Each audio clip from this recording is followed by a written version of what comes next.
Olá pessoal, sou o Brau. Vamos aprender opções? Hoje eu vou falar com vocês uma pergunta bem recorrente que me fazem. Podemos compensar prejuízos de ações em opções? Ou vice-versa, de opções em ações? Esse vai ser o nosso tema de hoje. Vamos lá para o nosso vídeo de hoje então.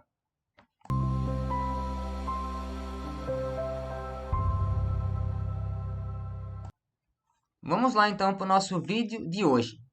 Se podemos compensar prejuízos de ações em opções ou prejuízos de opções em ações. Primeiramente, a gente tem que ter uma noção de que a gente tem dois tipos de operações. A operação day trade, que a gente fala, que é aquela compra e venda de ações ou opções no mesmo dia. Então, a gente compra uma ação ou uma opção e vende ela no mesmo dia. Então, essa operação é considerada day trade para impostos, para efeito de impostos. E temos também operações comuns.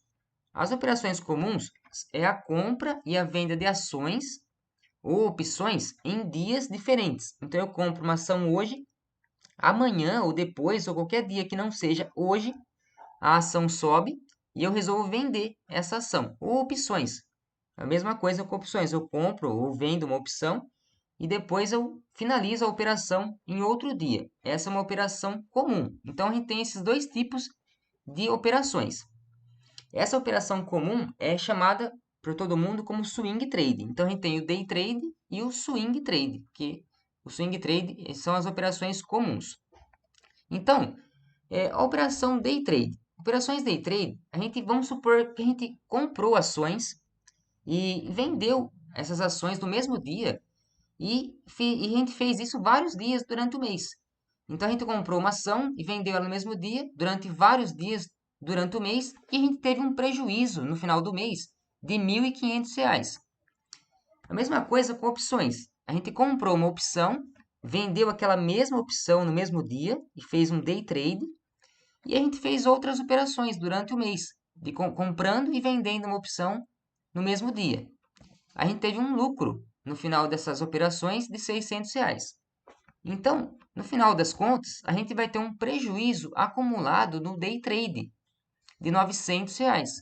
Veja que esse prejuízo acumulado de R$ 900 é no day trade, nessa operação day trade. Ele nada tem a ver com ações ou com opções. Ele não fala que é um prejuízo acumulado em ações ou um prejuízo acumulado em opções. É um acumulado nessa operação day trade, ou seja, comprado e vendido no mesmo dia. A mesma coisa acontece com operações comuns. Nas operações comuns, eu comprei uma ação, vendi aquela ação em outro dia do mês, e fiz isso algumas vezes no mês, e tive um lucro de R$ 800, por exemplo. E com opções também. Eu comprei uma opção hoje, achei que aquela determinada ação ia subir ou cair, e consegui ter vários lucros ao longo do mês, e tive um lucro aí de R$ 1.300. Então a gente pode falar que no final do mês a gente teve um lucro acumulado no swing trade, ou seja, em operações comuns, de R$ 2.100. Então a gente percebe que essas operações nada tem a ver com ações e opções. É um lucro acumulado no swing trade de operações comuns. Então, ó, operações day trade. Vamos fazer aqui como que vai ficar. Na operação day trade, a gente teve um prejuízo, ali no nosso exemplo anterior, de R$ 900. Só que daí no mês seguinte, a gente teve um lucro também operando ações e opções de R$ 1.400, já no mês seguinte. Então, como que vai ficar? O pagamento do imposto vai ser sobre R$ 500, porque eu vou pegar esse lucro que eu tive no mês seguinte, tirar aquele prejuízo que já estava acumulado no day trade e vou pagar um imposto sobre R$ 500, que foi realmente o lucro que eu tive nessas operações. A mesma coisa acontece com operações comuns, ou swing trade. A gente pega o prejuízo acumulado, a gente teve um prejuízo acumulado de R$ 2.000. Isso aqui no mês seguinte, a gente teve um lucro de R$ 3.700. A gente vai ter que, então, pagar o imposto sobre 1.700, que é o lucro do mês seguinte, menos o prejuízo que já estava acumulado. Então, o pagamento do imposto vai ser sobre os R$ 1.700. Aqui eu coloquei, ó, ações e opções, porque eu tive um lucro no day trade aqui no mês seguinte, seja com ações ou com opções. Ele vai ficar tudo no mesmo pacote no day trade. Veja que eu não posso compensar pagamentos do swing trade no day trade, ou vice-versa. Essas partes são independentes. Operações day trade só podem ser compensadas no day trade, e operações comuns somente compensadas nas operações comuns. Então vamos lá. Temos aqui uma operação day trade. Eu tive prejuízo fazendo day trade com ações e com opções em julho de R$ 500, em agosto de R$ 1.200 e em setembro de R$ 700. Então eu tenho um prejuízo aí a compensar no day trade de R$ 2.400, certo? E nas operações comuns, a mesma coisa. Eu comprei ação e vendi depois, em outros dias, né? A mesma coisa com opções, e teve um prejuízo em julho de R$ 200, em agosto de R$ 600 e em setembro de R$ 300. Então eu tenho um prejuízo a compensar no swing trade de R$ 1.100. Veja que para compensar esse prejuízo do swing trade, eu vou ter que ter lucro operando ações ou opções em swing trade. Se eu comprar uma opção e vender a opção no mesmo dia, eu vou ter que abater desta parte aqui, do prejuízo a compensar no day trade, certo? Então vamos lá. Em outubro, por exemplo, operando ações e opções, eu tive um lucro. Então, um lucro em operações normais, comprando em um dia e vendendo em outros dias, de R$ 2.400. Então, o meu lucro de outubro foi de R$ 2.400. Quanto que vai ser o imposto de renda que eu vou ter que pagar sobre esse lucro? Nas operações normais, comuns, eu tenho que pagar 15% sobre o lucro que eu tive. Então, o que acontece? Eu vou ter que pagar 15% sobre esses R$ 2.400. A gente vai ver que, nesse caso do meu exemplo, não. Por quê? Em julho, a gente imagina aqui que a gente teve um prejuízo de R$ 200. Em agosto, um prejuízo de R$ 600. E em setembro, um prejuízo de 300. Então, o meu prejuízo a compensar é de R$ 1.100. Então, eu vou pegar esse prejuízo que eu já tenho para compensar e deduzir aqui desse lucro de outubro, que em outubro eu tive lucro nessas operações comuns. Então, como vai ficar? O nosso lucro de outubro foi de 2.400. Eu vou tirar esses prejuízos dos meses anteriores, que foi de R$ 1.100, e vou ter que pagar o imposto. Esses 15% de imposto vai ser sobre os R$ 1.300, que é o lucro menos os prejuízos que eu tive.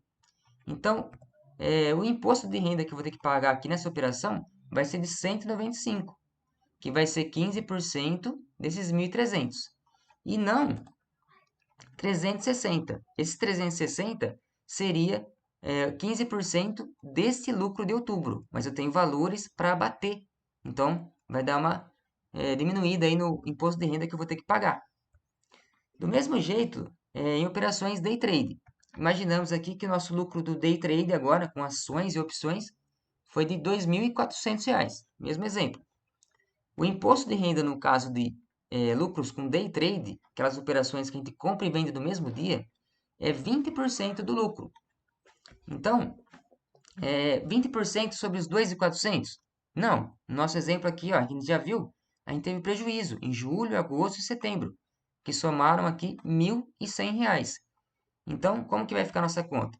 Eu vou pegar aquele lucro de outubro, 2.400, tirar os prejuízos dos meses anteriores, que foi de R$ 1.100, e o imposto de renda vai ser 20% sobre os R$ 1.300, que vai dar aqui 260, e não 480, se a gente fosse contabilizar os 20% de lucro sobre somente esse lucro aqui.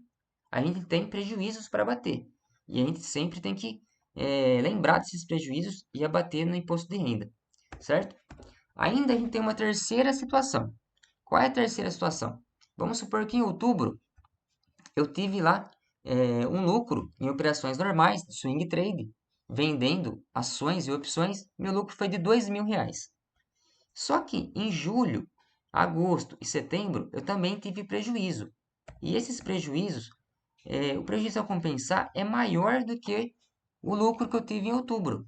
Como que a gente faz nesse caso? Que o meu prejuízo é 2.300 e o meu lucro de outubro foi de R$ 2.000. Eu simplesmente, o imposto de renda, eu não vou pagar a DARF. A DARF, para quem não sabe, é aquele documento que a gente paga do imposto de renda conforme os lucros que a gente teve naquelas operações. Então, nesse mês de outubro, a gente não vai pagar DARF, porque vai ter um abatimento integral do valor. Eu vou ter que, não ia, eu ia ter que pagar o imposto de renda sobre esses R$ 2.000, mas como eu tenho prejuízo a compensar de 2.300, eu não vou pagar nada e ainda vou ficar com um prejuízo a compensar de R$ 300 para o próximo mês que eu tiver lucro, certo? Ainda é uma pergunta que me fazem bastante, existe um tempo limite para a compensação dos prejuízos? E a minha resposta é não, não existe. Eu posso compensar prejuízo dos meses anteriores, tipo, igual a gente fez no nosso exemplo, tive prejuízo em julho, agosto e setembro, e lucro em outubro, eu simplesmente compenso esses valores. E também posso compensar prejuízos de anos. Então, tive prejuízo em outubro, novembro e dezembro. Eu vou poder compensar esse prejuízo no próximo ano, em janeiro, fevereiro, próximo ano? Sim, eu vou poder compensar. Mas aí fica um alerta para vocês. É preciso informar os prejuízos na declaração do imposto de renda. Ou seja, quando vocês vão declarar o imposto de renda, fazer aquela declaração anual, vocês têm que colocar todos os prejuízos que vocês tiveram durante todos os meses do ano que vocês estão fazendo a declaração. Porque não fazendo isso, a Receita entende que vocês não tiveram prejuízo. E colocando os prejuízos lá, vocês vão sempre poder abater esses valores em futuros lucros posteriores. Beleza, pessoal? Qualquer dúvida é só deixar nos comentários aqui para mim. Espero que tenha esclarecido que a gente pode sim compensar prejuízos de ações em opções e vice-versa. E isso é muito útil e ajuda bastante. Quando a gente tem um prejuízo lá que ficou amargo para a gente vai compensando nos próximos meses. Beleza, pessoal? Se você ainda não é inscrito também no canal, aproveite, se inscreve aí, já deixa o joinha. Mande esse vídeo para as pessoas que ainda não conhecem como fazer a compensação dos prejuízos, que é uma coisa sempre útil para todos os investidores. Valeu, pessoal. Até o próximo vídeo. Até mais.